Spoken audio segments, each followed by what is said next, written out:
Mana bizning eshigimizni yoniga, uyimizni oldiga tutimiz bor. Bu tut daraxtini yoshi 50 yoshdan oshgan.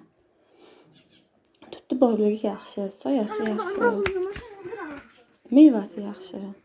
Lekin buni yaxshi emas tomonlari ham yo'q emas. Tutni shirasi tut pishgan payti shunaqangi ko'p bo'ladi, oyoq bosishga joy bo'lmay qoladi. Oyoq kiyimlarimiz tutni shirasidan Nimadir ijillab rasvo bo'lib qoladi. Shiraga chivinlar, u ideya ham bu. zamburlar, asalarilar, har xil hasharotlar kelib odamni bezor qiladi. Keyin tutga shunaqangi ko'p qushlar kelib qo'nadi. Shaq qilib sayrab xalaqib beradi-da. Yana tomirlari kattalashib ketgan. Uyimizni devorlarini shunday yorib tashlayapti. Bu tutni kestiraylik, kesib olib tashlaylik desam, ekologiya ruxsat bermaydi deyishyapti. Shunga nima deysizlar?